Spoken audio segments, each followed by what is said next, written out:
Electrónica analógica. Para identificar los componentes de un celular o una tablet, te será de mucha ayuda conocer las bases de la electrónica analógica. La electrónica se divide en dos, digital y analógica. Esta última se basa en voltajes continuos en el tiempo, que además pueden tener cualquier valor dentro de cierto rango. La electrónica digital, en cambio, se basa en voltajes discretos, es decir, no continuos, que tienen un valor definido. Para entender mejor la diferencia, veamos un ejemplo.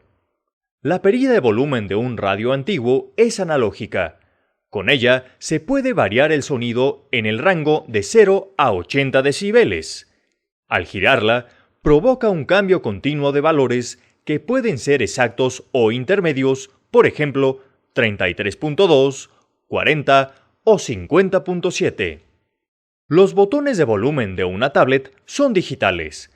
El volumen, por ejemplo, puede estar dividido cada 10 decibeles. Por lo tanto, en un rango de 0 a 80, al apretar los botones, puedes alcanzar 30 o 40, pero nunca valores intermedios como el 33.5 o el 50.7.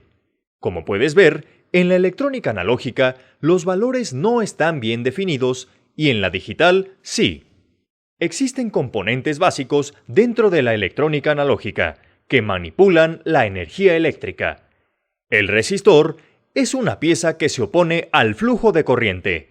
Sirve para regularla y distribuirla en un circuito según se requiera. Se mide en ohms. El capacitor acumula voltaje y lo libera cuando se llena. También puede funcionar como filtro, reduciendo el ruido de señales eléctricas. Puede ser electrolítico o cerámico. El primero tiene definidos los polos positivo y negativo, el cerámico no, y se puede conectar de forma indistinta. Su unidad de medida son los farads. El inductor, también llamado bobina, acumula corriente y la libera cuando se requiere. Sirve además para minimizar el ruido de señales eléctricas. Su unidad de medida son los henrys. El diodo deja pasar la corriente en un sentido y en el otro la bloquea. Es un semiconductor hecho de silicio o germanio. En general, sirve como rectificador de corriente, pero hay otros tipos, como el diodo Zener, que son reguladores de voltaje. Hay otro diodo emisor de luz que se ilumina cuando se polariza correctamente. El transistor consta de 3 terminales o pines, un emisor, una base y un colector. Es un interruptor o amplificador de corriente. Se subdivide en 2 grupos, bipolares y de efecto de campo. Todos estos componentes pertenecen a un circuito analógico dentro de un celular o una tablet y son la base de la electrónica.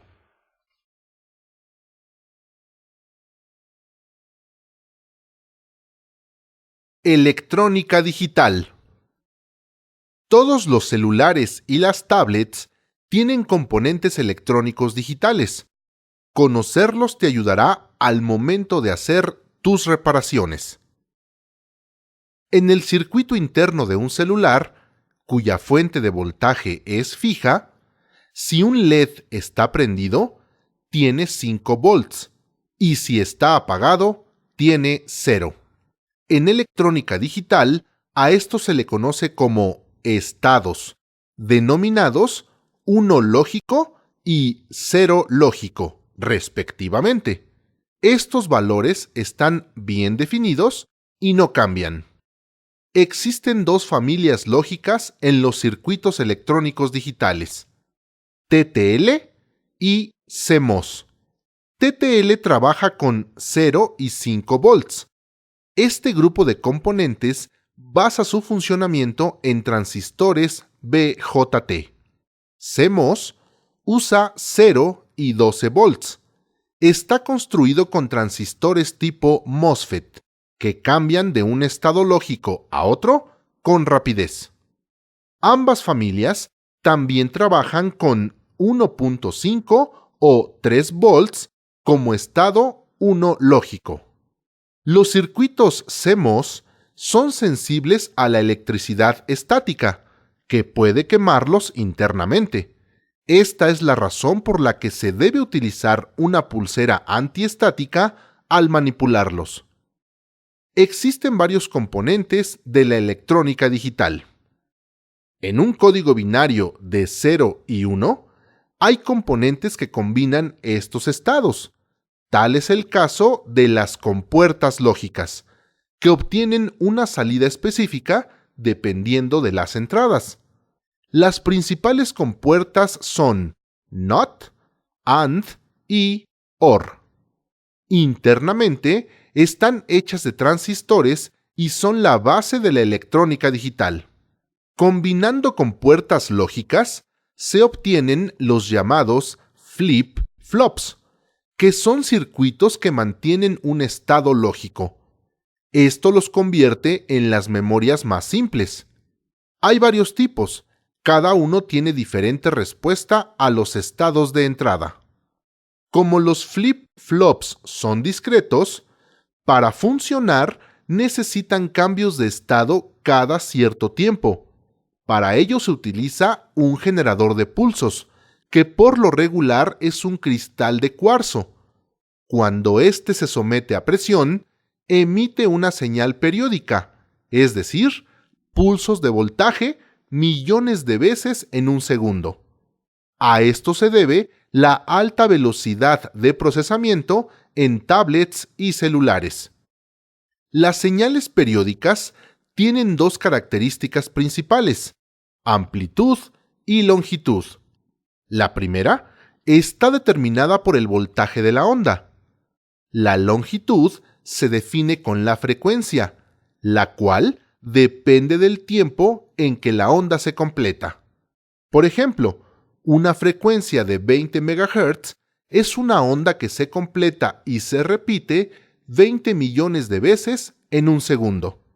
Un circuito integrado, también conocido como chip, es un conjunto de miles de transistores compactados en microcircuitos.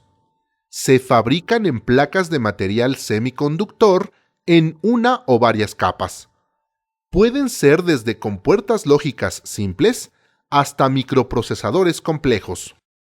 En un celular o una tablet se manejan varios circuitos integrados. Cumplen funciones de almacenamiento de datos, transmisión de señales, procesamiento de instrucciones, entre otras. Todos los chips tienen hojas técnicas de especificaciones del fabricante, en las cuales se indica la nomenclatura de sus pines y los detalles de operación.